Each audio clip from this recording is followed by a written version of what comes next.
Sarita madam. नमस्कार. Sarita's kitchen वेगळी ओळख द्यायची जरूरच नाही आहे.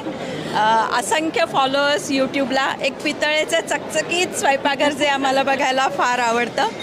नवशिक्यांसाठी तर फार उपयुक्त. आणि जरी रेसिपी नाही पाहिली तरी तुमच्या छोट्या छोट्या टिप्स असतात आणि त्याही खूप म्हणजे एकूणच चॅनल बघायला आम्हाला फार मजा येते. थँक्यू.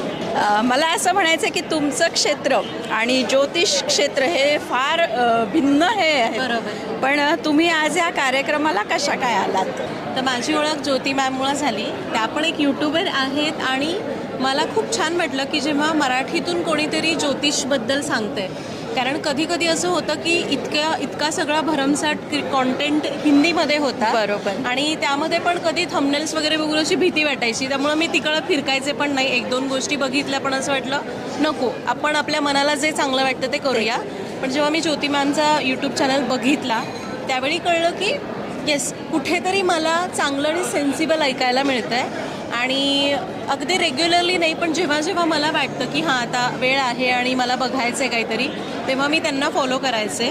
अजूनही करते. आणि त्यांचा मला ईमेल आला की तुम्ही याल का माझ्या पॉडकास्टसाठी, आणि अशी आमची ओळख झाली. आणि मलाही खूप मनापासून वाटायचं की यांना एकदा भेटायला हवं. सो बऱ्याच कार्यक्रमांमध्ये आम्ही भेटलो, मग ते यूट्यूबचे असतील किंवा त्यांनी त्यांच्या चॅनलवर घेतलेले असतील.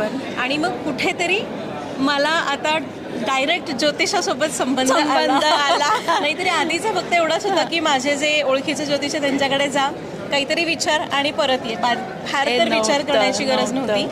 आणि आज छान वाटलं या कार्यक्रमाला येऊन. तुमच्या दोघींच्या तारा जुळल्या असं म्हणूया आपण. म्हणून ते कुठेतरी माझ्या पत्रिकेत लिहिलेलं असेल, तो योग यावा लागतो, तो आला. हो, बरोबर आहे. हां.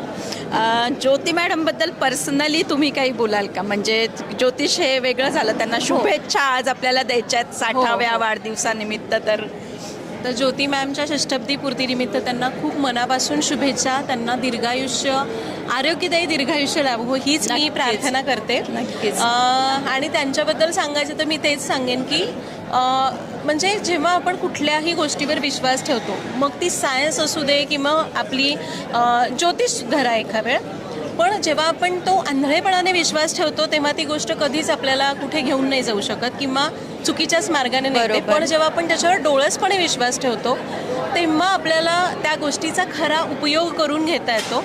आणि मला वाटतं की त्यांच्या व्हिडिओजमधनं मला हेच जाणवायचं की कुठेतरी त्यांची शास्त्राला जोड आहे. असं नाही की फक्त हे करून चला म्हणून झालं, तर त्याचा शास्त्राचा पुरावासुद्धा त्याला देतात. त्यामुळं मला कुठेतरी ते पटायचं मनाला. कारण लहानपणीपासून हेच वाटायचं. अजूनही कित्येक लोक असे आहेत की ज्यांना वाटतं की काय माहिती ज्योतिष